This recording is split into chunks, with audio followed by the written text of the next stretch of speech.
सुजालपुर के शासकीय सिविल अस्पताल में पदस्थ एक महिला चिकित्सक के साथ अश्लील हरकत और अभद्रता करने का मामला सामने आया है।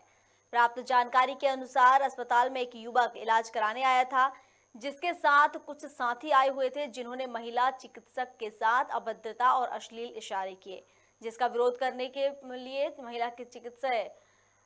उन्होंने कहा कि अगर महिला चिकित्सक इसका विरोध करती हैं तो उन्हें जान से मार दिया जाएगा, ऐसी उनके द्वारा धमकी दी गई। घटना के बाद महिला ने वरिष्ठ चिकित्सा अधिकारी और पुलिस से इसकी शिकायत की, लेकिन शिकायत के बाद भी महज 100 किलोमीटर की दूरी होने के बाद भी पुलिस जब महिला की मदद के लिए मौके पर नहीं पहुंची तो सभी चिकित्सकों ने लामबंद होकर पुलिस की कार्यप्रणाली पर सवाल खड़े किए और शिकायती आवेदन देकर अपराधियों पर ठोस कार्रवाई की मांग की है, जिसके बाद पुलिस ने अश्लील हरकत करने वाले युवक और उनके अन्य 2 साथियों के खिलाफ मामला दर्ज कर लिया है।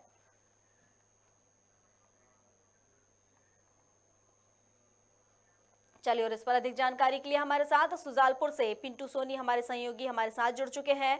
पिंटू, महिला के साथ अभद्रता का मामला सामने आया है, लेकिन उसके बाद भी पुलिस के द्वारा कोई कार्रवाई नहीं की गई, पूरा अपडेट। प्रियंका, बिल्कुल मैं बताना चाहूंगा कि ये बहुत ही एक शर्मनाक घटना हुई है कि जो देर रात लगभग 12:30 बजे के आसपास सुजालपुर के सिविल अस्पताल में एक महिला चिकित्सा कर्मी जो ड्यूटी के दौरान अपनी ड्यूटी कर रही थी, उसी दौरान वहां पर स्थानीय निवासी एक भोला नामक युवक आया जो अपना इलाज करवाने के लिए पहुंचा था और उसी दौरान उसके साथ 2 अन्य साथी भी वहां पर उसका इलाज के लिए आए थे। तो जब ड्यूटी डॉक्टर ने उस भोला नामक युवक का इलाज करने के लिए अपने साथ अटेंडर को बुलाने के लिए कहा तो उसी दौरान एक रोहित नाम का लड़का वहां पर आया और उसने डॉक्टर से अभद्रता करते हुए बदतमीजी से बात की, अश्लील हरकतें की। जब डॉक्टर ने उसकी इस बात का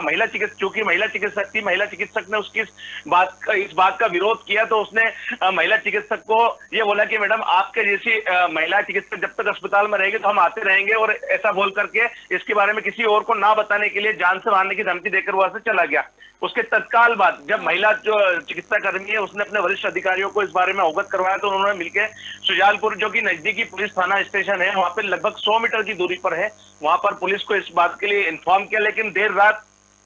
रात में भी पुलिस वहां मौके पर नहीं पहुंची। उसके बाद सुबह तक इंतजार करने के बाद पूरे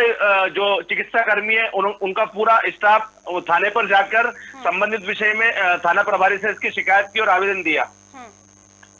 लेकिन उसके बाद भी जब जी बोले प्रियंका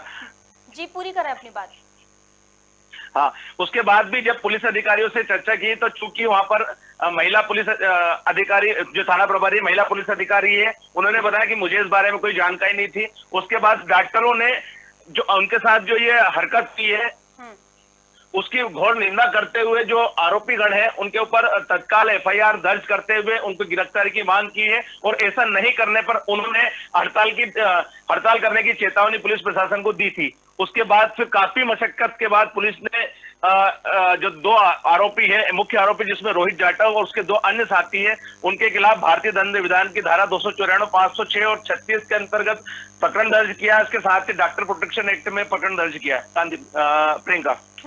बिल्कुल, लेकिन जैसे पिंटू हम देखते आ रहे हैं कि सरकार हो, प्रशासन हो, महिला सुरक्षा को लेकर कई वादे करते हैं और महिला सुरक्षा के प्रति कई वो निकाले जा रहे हैं, कई प्रकार की सुरक्षा प्रदान करने की बात कही जा रही है, लेकिन जिस तरीके का ये मामला सामने आते हैं उनको देखकर तो यही लगता है कि आज भी महिलाएं सुरक्षित नहीं है। आए दिन इस तरह के मामले सामने आते रहते हैं। हाँ बिल्कुल प्रियंका, बिल्कुल ये सही कहा आपने कि वर्तमान में जो सरकार है वो दुनिया भर के दावे करती है कि महिलाओं के प्रोटेक्शन के लिए ये वगैरह और महिलाओं की सुरक्षा के लिए विशेष दावे करती है, परंतु हम देख रहे हैं कि हाल ही में जो यह घटनाक्रम घटित हुआ, इसके पहले भी इस अस्पताल में इस तरह के बहुत सारे घटनाक्रम घटित हो चुके हैं कि राजनीतिक संरक्षण प्राप्त कुछ लोग अपनी दादागिरी के तहत, अपनी रंगदारी के तहत चिकित्सकों को धमकाते आ रहे हैं और उनके ऊपर जानलेवा हमले भी करते आ रहे हैं। पहले भी मतलब अभी 2-3 महीनों पहले भी किसी एक चिकित्सक को इसी तरह से डराया धमकाया गया था, तो उसने मतलब अपने जो शासकीय सेवा से इस्तीफा दे दिया था। प्रियंका, तो कहीं ना कहीं वास्तव में एक प्रशासन को, सरकार को इस विषय में संज्ञान लेने की जरूरत है कि डॉक्टर जो कि जन सेवा करते हैं, भगवान का दूसरा रूप डॉक्टर को माना जाता है, वह अपना तन मन लगाकर मरीज की निस्वार्थ भाव से सेवा करते हैं और इस तरह से अराजक तत्व उनके ऊपर दबाव बनाते हुए उनके साथ इस तरह की हरकत करते हैं तो उनके ऊपर निश्चित रूप से कोई ठोस कार्रवाई होना चाहिए। प्रियंका। बिल्कुल पिंटू, जो कहने जो डॉक्टर हैं, जो डॉक्टर दूसरों को जीवन दान देते हैं, दूसरों को सुरक्षा प्रदान करते हैं, आज उनका जीवन ही खतरे में पड़ा हुआ है, उनका जीवन ही आज सुरक्षित नहीं है, जिस तरीके से मामला सामने आया। और हालांकि प्रशासन की भी लापरवाही साफ नजर आई है, जिस तरीके से उनकी शिकायत करने के बाद भी प्रशासन वहां नहीं पहुंचा और उसके बाद उन्हें प्रदर्शन करना पड़ा, तब कहीं जाकर प्रशासन नींद से जागा। बिल्कुल प्रियंका,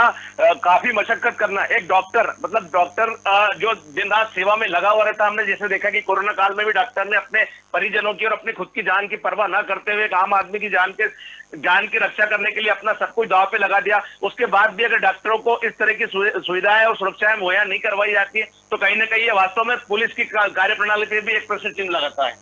बिल्कुल पिंटू, अब जो भी हो, हालांकि फिलहाल उन आरोपियों को तो उन्होंने गिरफ्तार कर ही लिया है पुलिस ने, देर ही सही पर कम से कम गिरफ्तार तो हो ही गए हैं वो। क्या कुछ कार्रवाई अब पुलिस प्रशासन के द्वारा की जा रही है उन पर? मैं प्रियंका बताना चाहूंगा कि अभी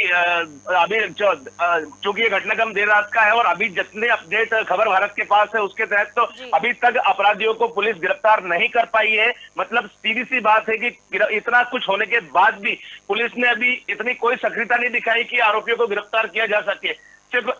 वो भी डॉक्टरों के काफी मशक्कत के बाद, मतलब सोचो कि पूरा अस्पताल का स्टाफ अपना काम छोड़कर थाने पर, जो कि 100 मीटर की दूरी पर वहां पर आना पड़ा उसको और अपनी बात वहां पर रखना पड़ी। उसके बाद कहीं जाके पुलिस ने एक तो प्रकरण दर्ज किया, परंतु अभी तक आरोपियों को गिरफ्तार ना करना कहीं ना कहीं पुलिस की बहुत बड़ी नाकामी इसमें सामने आ रही है। बिल्कुल सही कहा पिंटू, जिस तरीके से प्रकरण दर्ज कर लिया गया है लेकिन अभी तक आरोपी फरार हैं, तो कहीं ना कहीं जो प्रशासन है, पुलिस प्रशासन है, उसकी कार्यप्रणाली पर भी बड़े सवाल खड़े हो रहे हैं। पिंटू, बहुत शुक्रिया आपका। ये सुजालपुर से खबर, जहां हम आपको दिखा रहे थे कि एक महिला चिकित्सक के साथ अभद्रता की गई और उसकी शिकायत करने के बाद भी पुलिस वहां नहीं पहुंची और शिकायत दर्ज नहीं की, जिसके बाद डॉक्टरों को मजबूर होकर वहां जाना पड़ा और शिकायत दर्ज करानी पड़ी। हालांकि उनके प्रदर्शन के बाद उन्होंने प्रकरण दर्ज कर लिया, लेकिन अभी भी आरोपी फरार हैं।